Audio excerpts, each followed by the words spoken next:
আওয়ামী লীগ ভোটে থাকতে পারবে না ধরে নিয়ে আসছে জাতীয় সংসদ নির্বাচনে বিএনপির প্রতিদ্বন্দ্বী বলয় গড়ার চেষ্টা করছে এক সময়ের মিত্র জামাতে ইসলামী।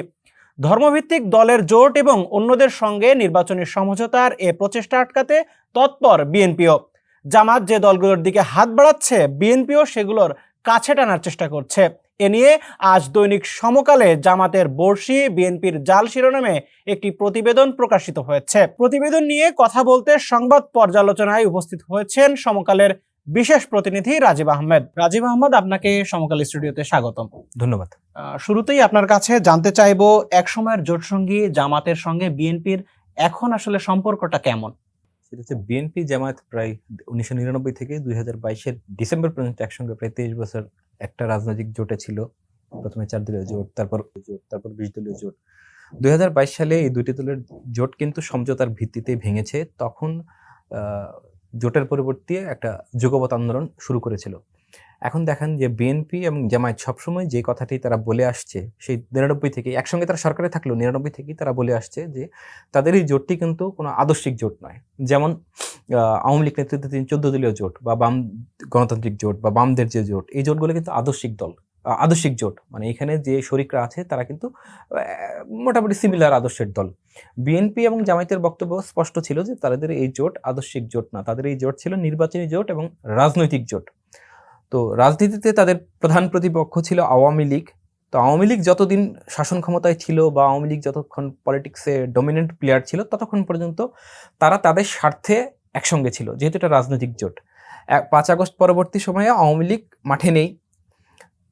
তো স্বাভাবিক কারণে, একদম প্রাকৃতিক কারণেই, যেহেতু আওয়ামী লীগ মাঠে নেই, এই কারণে এই জোটের এখন আর কোনো বাস্তবতা নেই বা প্রয়োজনীয়তা নেই। প্রয়োজনীয়তা ফুরিয়েছে বিএনপি জামাতের জোটের, যেহেতু তাদের আদর্শিক জোটটা।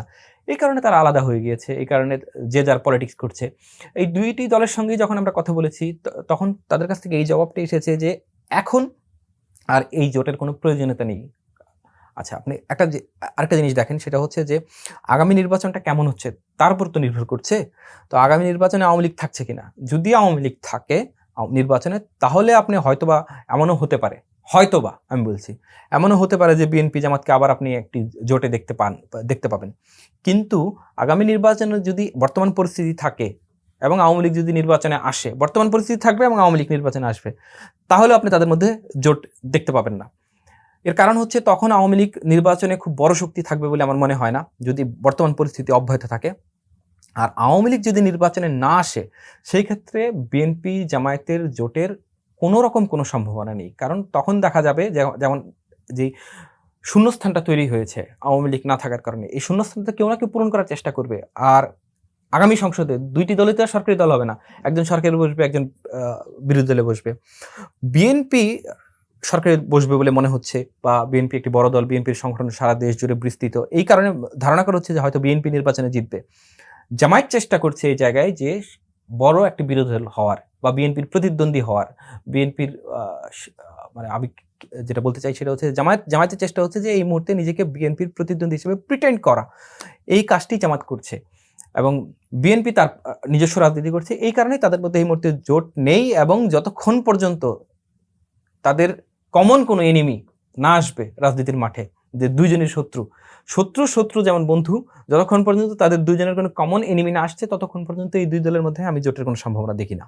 আচ্ছা, সম্প্রতি জামাতের আমিরের সঙ্গে চরমোনাই পীরের সাক্ষাৎ ঘটেছে। এরপরে আজ মির্জা ফখরুল ইসলাম আলমগীর দলটির বাংলাদেশ ইসলামী আন্দোলন বাংলাদেশের কার্যালয়ে গিয়েছিল এবং সেখানে তাদের মধ্যকার একটি 10 দফা চুক্তি হয়েছে। এইটা আসলে রাজনীতিতে কি বার্তা দিচ্ছে? দেখেন, এটা জোটের রাজনীতিতে বা ভোটের রাজনীতিতে এগুলো খুবই সাধারণ বিষয়। জোটের রাজনীতি, ভোটের রাজনীতিতে আপনার স্থায়ী শত্রু বলে কিছু নেই, স্থায়ী মিত্র বলে কিছু নেই। দেখেন যে জামায়াত এবং ইসলামী আন্দোলন, যে চরমোনাই পীরের দল, এই দলটির আগে তো নাম ছিল ইসলামী শাসনতন্ত্র আন্দোলন। এই দলের প্রতিষ্ঠাতা ছিলেন মুফতি সৈয়দ ফজলুল করিম, উনি প্রয়াত হয়েছেন। সেই সময় থেকেই 1987 সালে যখন এই দলটি প্রতিষ্ঠা হয়েছে, তখন থেকেই জামায়াতের সঙ্গে তাদের তীব্র বিরোধ ছিল। 2001 সালে জামায়াত যখন ক্ষমতার অংশীদার ছিল, তখন তো বিরোধ চরমে ছিল এই দুই দলের মধ্যে। কিন্তু গত কয়েক বছরে যখন আওয়ামী লীগের শাসন আমলে জামায়াত যখন প্রচণ্ড নির্যাতিত, নিপীড়িত, ধরপাকড়ের শিকার, রাজনীতির মাঠেই থাকতে পারছে না, সেই সময় কিন্তু চরমোনাই পীরের দল যেভাবেই হোক তারা রাজনীতিতে কোনো না কোনোভাবে টিকে ছিল। সেই সময় কিন্তু এই বিরোধটা তত প্রকাশ্য ছিল না। আবার দেখেন ৫ আগস্টের পর যে পরিস্থিতি হয়েছে, যখন এই দলগুলো সবার জন্য পরিস্থিতি উন্মুক্ত হয়েছে, এই যে বললাম যে আগামী নির্বাচনে বিএনপির জয়ের সম্ভাবনা আছে, তাহলে বাকি দলগুলা কি করবে? যাদের একটু জয়ের সম্ভাবনা কম বা ক্ষীণ বা নেই, তারা কি করবে? তারা তো এক জায়গায় আসার চেষ্টা করবে। সেই আসার চেষ্টা হিসাবেই আমি দেখি যে চরমনাইয়ের পীর এবং জামায়াত ইসলামীর যে গত ২১ জানুয়ারির যে দেখা, যেটাকে সৌজন্য সাক্ষাৎ বলা হলেও রাজনীতিতে আসলে সবকিছুই তাৎপর্যপূর্ণ। সৌজন্য সাক্ষাৎও একটা মানে রাজনীতিতে জানা যাওয়া তাৎপর্যপূর্ণ। তো আপনার দুই দল একসঙ্গে এসেছিল, দুই দলের আমির একসঙ্গে এসেছিল, দুই দলই একটি ইসলামপন্থীদের জোটের কথা বলছিল।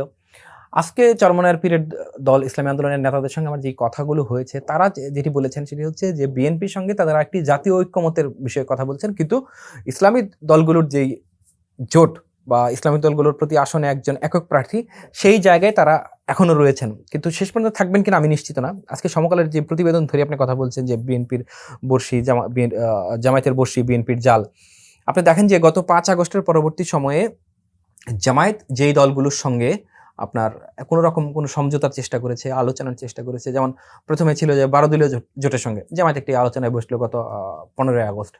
তারপর পরই কিন্তু বিএনপি এই জোটের সঙ্গে আলোচনা করলো। বিএনপি এই জোটকে তাদের যে জাতীয় ঐক্যের ভাবনা, সেখানে বিএনপি এই দলটিকে ইনক্লুড করলো এবং এই দলের যিনি সমন্বয়ক এহসানুল হুদা, তাকে কিশোরগঞ্জ ৫ আসনে নির্বাচনী কাজে সহায়তার জন্য বিএনপি আনুষ্ঠানিকভাবে চিঠি দিয়ে তার নেতাকর্মীদের জানালো। তারপরে দেখেন জামায়াত খেলাফত মজলিসের সঙ্গে বসলো। খেলাফত মজলিসের বসার কিছুদিন পরে আমরা দেখলাম কিন্তু বিএনপি আপনার খেলাফত মজলিসের সঙ্গে গুলশান কার্যালয়ে বসলো এবং ৭টি বিষয়ে খেলাফত মজলিসের সঙ্গে ঐক্যমত পোষণ করলো, যার একটি হচ্ছে দ্রুত ন্যূনতম সংস্কারের পর দ্রুত নির্বাচন। জামায়াত এবং ইসলামী আন্দোলন কাছাকাছি আসার পর আজকে যে ডেভেলপমেন্ট সেটি হচ্ছে যে বিএনপি এবং ইসলামী আন্দোলন আজকে আবার বসলো এবং এখানেও কিন্তু যে বিষয়গুলোতে তারা একমত হয়েছেন সেটি হচ্ছে যে ন্যূনতম সংস্কারের পর দ্রুত নির্বাচন।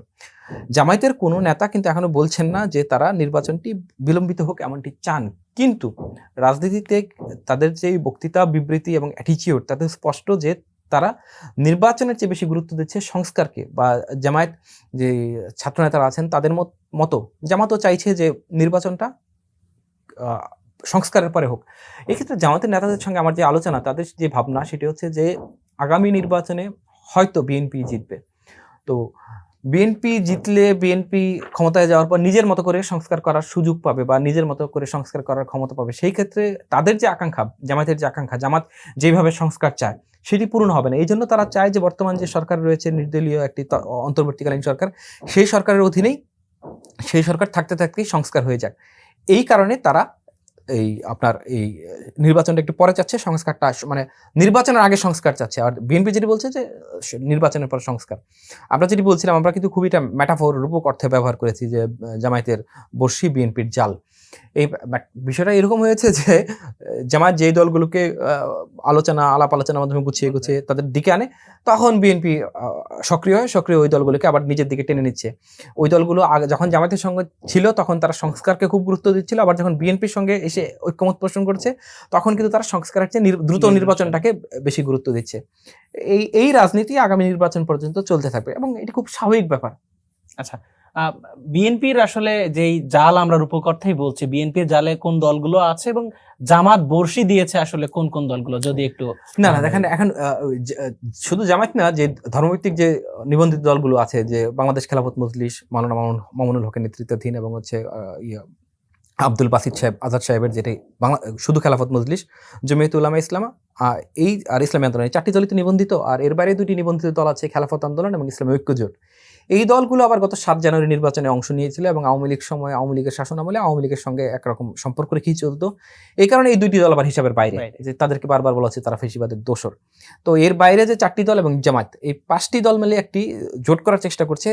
বিএনপির সঙ্গে আলাপ আলোচনা অন্যান্য দলগুলোর চললেও সেই দলগুলো কিন্তু একটি কথা বলছে যে তারা চায় যে আগামী নির্বাচনে, তাদের প্রথম চাওয়া হচ্ছে আগামী নির্বাচন সংখ্যা অনুপাতিক ভিত্তিতে হোক। আচ্ছা, এটি হচ্ছে তাদের প্রধান চাওয়া। এই কারণেই তাদের এক হওয়ার চেষ্টা। আর যদি সংখ্যানুপাতিক পদ্ধতিতে নির্বাচন নাও হয়, বিদ্যমান সংসদীয় আসন পদ্ধতিতে হয়, সেক্ষেত্রেও তাদের চেষ্টা হচ্ছে যেন প্রত্যেক আসনে একজন করে প্রার্থী থাকবে। এই 5 দলের একাধিক প্রার্থী থাকবে না। নির্বাচনী জোট বা অভিন্ন ম্যানিফেস্টো না হলেও যেন তাদের একজন করে অভিন্ন প্রার্থী থাকতে পারে, যেন ভোট স্প্লিট না হয়, ভোট যেন ভাগ না হয়। সেজন্য তাদের এই প্রচেষ্টা। আবার জামায়াত যে জিনিসটি চাচ্ছে যে শুধু ধর্মভিত্তিক দল নয়, আরো কিছু দলকে এর সঙ্গে অন্তর্ভুক্ত করা, যেসব ধরেন যে একটু সেন্টার রাইট পার্টি অথবা মধ্যপন্থী দল, যেমন গণ অধিকার পরিষদ বা ছাত্রদের যে দল হতে পারে, বা অন্যান্য যেসব দল রয়েছে যারা মধ্যপন্থী বা মধ্য ডানপন্থী দল, এই দলগুলোকে জামাত টানার চেষ্টা করছে একটি বৃহত্তর অ্যালায়েন্স করার জন্য। তো এখন দেখেন যে জামায়াতের তুলনায় বিএনপি কিন্তু অনেক বড় শক্তি। তো আমাকে একটি রাজনৈতিক দলের নেতা কয়েকদিন আগেই বলছিলেন যে জামায়াতের সঙ্গে জোট করে কোনো দল হয়তো 5টা-10টা আসনে নির্বাচন করলো, জামাত তাদেরকে আসন ছাড়লো, সেক্ষেত্রে তো জয়ের সম্ভাবনা খুব বেশি নেই। কিন্তু বিএনপি যদি 2টি-3টি বা 1টি আসনও ছাড়ে, জয়ের সম্ভাবনা বেশি। তো রাজনৈতিক দলগুলো তো দিন শেষে হিসাব করবে যে কার সঙ্গে জোট করলে সংসদে যাওয়া সহজ হবে, কার সঙ্গে জোট করলে এমপি হওয়া ইজিয়ার হবে, তার সঙ্গেই সে যাবে। তো জামায়াত শেষ পর্যন্ত এই মানে বিএনপির সঙ্গে প্রতিদ্বন্দ্বিতা করার জন্য যে বৃহত্তর জোটের চিন্তা বা পরিকল্পনা করছে বা যে প্রচেষ্টা চালাচ্ছে, সেটি সফল হবে কিনা আমি সন্দিহান। আচ্ছা, ছাত্রদের সঙ্গে যে দল গঠনের প্রক্রিয়া চলমান রয়েছে এবং তাদের যে নেতৃত্ব, তাদের সাথে বিএনপির নেতৃত্বের ভিতরে একটি বাকযুদ্ধ চলছে। আসলে এই বাকযুদ্ধ কেন এবং তাদের ভিতরে যোগাযোগ আসলে কেমন? তারা কি এই দলের সাথে একটা জিনিস দেখেন যে ছাত্রদের সঙ্গে বিএনপির যেই বর্তমান যে রাজনৈতিক সম্পর্ক জামাতের সঙ্গে অভিন্ন।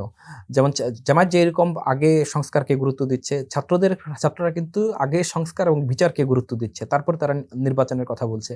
এবং ছাত্ররা রাজনৈতিক দল কিন্তু এখনো করেনি, তারা করবে।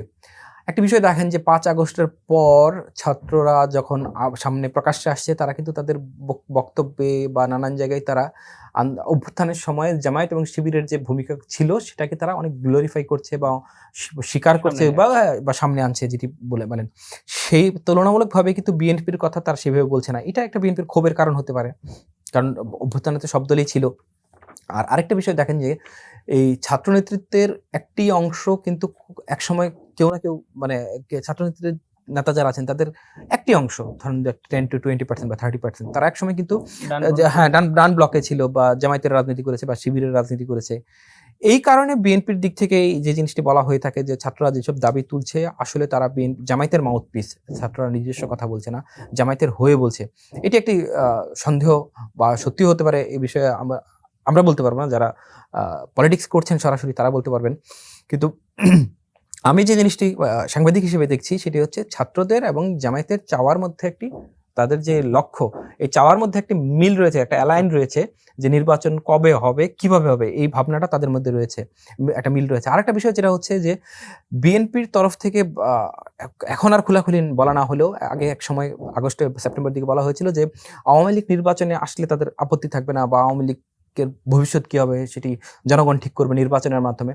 ছাত্ররা এবং জামায়াত কিন্তু এই জায়গায় নেই। তারা কিন্তু চায় যে আওয়ামী লীগ নির্বাচনে না থাকুক।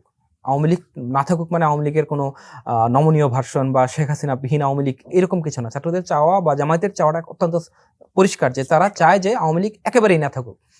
এর কারণ হচ্ছে কিন্তু রাজনৈতিক স্বার্থ, যেটি হচ্ছে যে মাঠে যদি আওয়ামী লীগ থাকে তো আওয়ামী লীগ বিএনপি থাকলে আবার কিন্তু সে বাইনারি আওয়ামী লীগ বিএনপি দ্বিদলীয় ব্যবস্থা। যখন আওয়ামী লীগ থাকবে না মাঠে, আওয়ামী লীগ না থাকলে তখন কিন্তু বিএনপির প্রকৃতি শূন্যস্থান রাখবে না, কেউ না কেউ পূরণ করবে। তখন আওয়ামী লীগের বিএনপির প্রতিদ্বন্দ্বী হিসেবে কেউ না কেউ গড়ে উঠবে। ছাত্ররা বা জামায়াত এই দুই পক্ষই কিন্তু আবার ছাত্র এবং জামাতের যে মিল আছে আবার এই জায়গায় কিন্তু একটা অমিলও আছে। দুই পক্ষেরই কিন্তু এই নিজেদের মধ্যে আবার প্রতিযোগিতা আছে যে দ্বিতীয় বৃহত্তম কে হবে, এই প্রতিযোগিতা কিন্তু আছে। এখন ছাত্রদের সঙ্গে জামায়াতের প্রকাশ্য সদ্ভাব দেখা যাচ্ছে, বিএনপির সঙ্গে বেশ কিছু ইস্যুতে একদম বিপরীতমুখী অবস্থান, রাষ্ট্রপতির অপসারণ, সংবিধান পুনর্লেখন, বিপ্লবের ঘোষণাপত্র, নির্বাচন কখন হবে, কিভাবে হবে, এই বড় জায়গাগুলো বিএনপির সঙ্গে একটি বড় দূরত্ব রয়েছে ছাত্রদের এবং জামায়াতের সঙ্গে দিক থেকে সাদৃশ্য দেখা যাচ্ছে।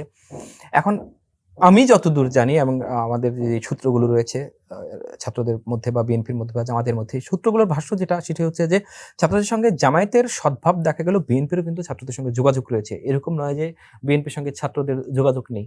তো আমাদেরকে অপেক্ষা করতে হবে যে আসলে ছাত্ররা রাজনৈতিক দল করার পর সেই দল কতখানি রাজনীতিতে প্রভাব ফেলতে সক্ষম হবে, সেই দল কতখানি রাজনৈতিক শক্তি হয়ে উঠবে। তখন বলা যাবে যে ছাত্রদের সঙ্গে বিএনপির সম্পর্ক কি হবে বা জামায়াতের সম্পর্ক কি হবে বা আগামীতে কার সঙ্গে জোট হতে হবে বা কার সঙ্গে একটা নির্বাচনী সমঝোতা হতে পারে। কিন্তু গত কয়েকদিনের যে রাজনৈতিক ট্রেন্ড দেখা যাচ্ছে তাতে বলা যায় যদি ছাত্ররা জামায়াতের দিকে ঝুঁকে তাহলে সেই ক্ষেত্রে হয়তোবা বিএনপি এই যে অন্যান্য দলকে যেভাবে নিজের দিকে টেনেছে, বিএনপি ছাত্রদের ক্ষেত্রে একই চেষ্টা করতে পারে। রাজীব, আপনাকে ধন্যবাদ আজকের সংবাদ পর্যালোচনায় যুক্ত হওয়ার জন্য। আপনাকে ধন্যবাদ। দর্শক, এই ছিল আজকের সংবাদ পর্যালোচনা। পরবর্তী পর্ব দেখার আমন্ত্রণ জানিয়ে শেষ করছি আজকের সংবাদ পর্যালোচনা।